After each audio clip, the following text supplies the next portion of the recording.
పండిత్ జవహర్లాల్ నెహ్రూ గారు ఆగర్భ శ్రీమంతులు. ఆ రోజుల్లోనే వేలాది కోట్ల రూపాయల ఆస్తులను దేశ స్వతంత్రంలో పెట్టుబడిగా పెట్టడమే కాకుండా దేశ స్వతంత్ర పోరాటంలో వాళ్ళ ఆస్తులన్నిటిని కూడా ఈ జాతికి ఈ దేశానికి అంకితం చేసింది. మిగిలిపోయిన కొన్ని ఆస్తులను కూడా శ్రీమతి ఇందిరాగాంధీ గారు దేశ ప్రజలకు అంకితం చేసి వారి ప్రాణాలనే కాదు వారి ఆస్తులను సర్వం ఈ దేశం కోసం త్యాగం చేసి ఈ దేశానికి స్వతంత్రం తీసుకొచ్చిన మోతీలాల్ నెహ్రూ, పండిత్ జవహర్లాల్ నెహ్రూ గారు 10 సంవత్సరాలు జైలు జీవితం గడిపిండు దేశ స్వతంత్రం కోసం. మహాత్మా గాంధీ గారు 30 సంవత్సరాలు స్వతంత్ర పోరాటమే కాదు, మహాత్మా గాంధీ గారు 30 సంవత్సరాలు బ్రిటిష్ వాళ్ళతో కొట్లాడిన మహాత్మా గాంధీ గారి మీద లాటెత్తడానికే బ్రిటిష్ వాళ్ళు భయపడ్డారు ఆనాడు.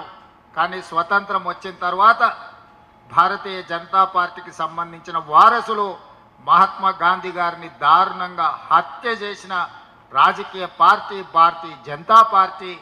ఆ పార్టీ ఈ దేశం కోసం ప్రాణాలు అర్పించిన శ్రీమతి సోనియా గాంధీ, శ్రీ రాజీవ్ గాంధీ గారి వారసత్వాన్ని పుణికిపుచ్చుకున్న శ్రీమతి సోనియా గాంధీ, రాహుల్ గాంధీ గారి మీద నేషనల్ హెరాల్డ్ అనే పత్రిక దేశ స్వతంత్రం కోసం పండిత్ జవహర్లాల్ నెహ్రూ గారు ప్రారంభించారు. వారి సొంత ఆస్తులను పెట్టి నేషనల్ హెరాల్డ్ పత్రికను ప్రారంభించారు.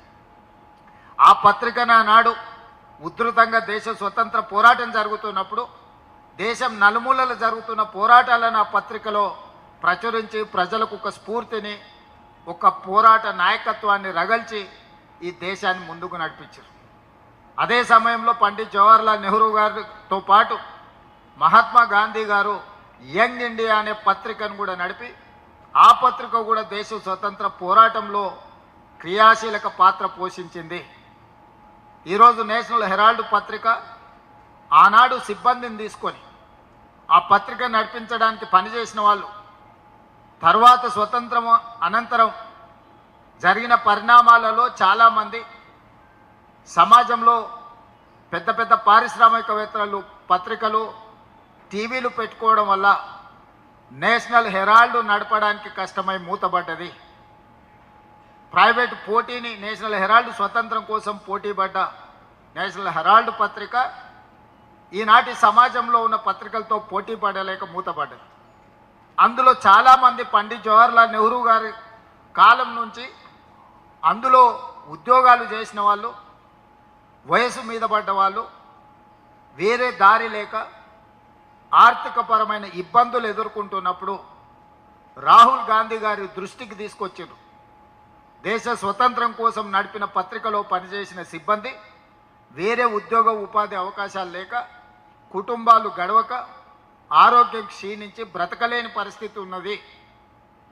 వీళ్ళని ఎట్లయినా ఆదుకోవాలనే ప్రతిపాదన వచ్చినప్పుడు ఒక ఉదారమైన ఆలోచనతోటి ఒక గొప్ప నిర్ణయం తీసుకొని ఆ పత్రికను కాంగ్రెస్ పార్టీ నిధులను అందులో పెట్టి వాళ్ళందరికీ రిటైర్మెంట్ బెనిఫిట్స్ ఇచ్చి ఆ కుటుంబాలందరినీ కూడా ఆర్థికంగా నేషనల్ హెరాల్డ్ పత్రిక నుంచి కాంగ్రెస్ నుంచి నేషనల్ హెరాల్డ్ పత్రికకు డబ్బులు ఇచ్చి అక్కడి నుంచి ఆ కుటుంబాలకు విఆర్ఎస్ లాగా ప్రతి ఒక్కరికి లక్షలాది రూపాయలు వాళ్ళకి ఇచ్చి వాళ్ళ కుటుంబాలు ఆర్థికంగా నిలబడడానికి, వాళ్ళ వైద్య ఖర్చులకు సహాయాన్ని అందించడానికి ఒక మానవత్వం ఉన్న కుటుంబంగా శ్రీమతి సోనియా గాంధీ, రాహుల్ గాంధీ గారు, మల్లికార్జున్ ఖర్గే గారు నేషనల్ హెరాల్డ్ పత్రికకు సంబంధించిన సిబ్బందికి అందరికీ కూడా ఆర్థిక సహాయాన్ని అందించి వాళ్ళను శాశ్వతంగా ఉద్యోగ పదవి విరమణకు కావలసిన అన్ని సహాయాలు, మామూలుగా ప్రభుత్వ ఉద్యోగంలో పనిచేసే వాళ్లకు రిటైర్మెంట్ బెనిఫిట్స్ ఉంటాయి,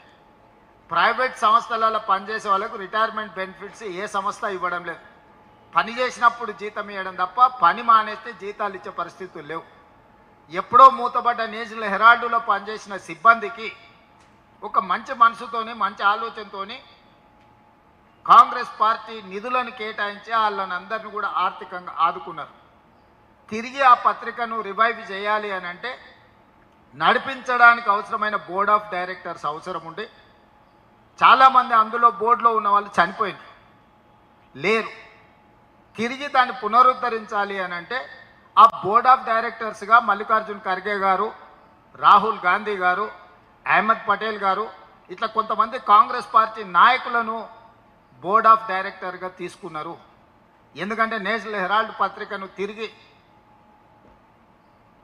ప్రచారంలోకి తీసుకురావాలి, కాంగ్రెస్ ఐడియాలజీని ప్రమోట్ చేయడానికి కాంగ్రెస్ పార్టీకి ఒక పత్రిక ఉండాలి, ఈ పత్రికను కాంగ్రెస్ పార్టీ నడపాలనుకుంటుంది. కాబట్టి సోనియా గాంధీ గారు, రాహుల్ గాంధీ గారు, మల్లికార్జున్ ఖర్గే గారు, ఇతర కాంగ్రెస్ పార్టీ నాయకులందరూ కూడా నేషనల్ హెరాల్డ్ బోర్డులోకి వచ్చి ఆ పత్రికను పునరుద్ధరించే ప్రయత్నం చేసిండ్రు.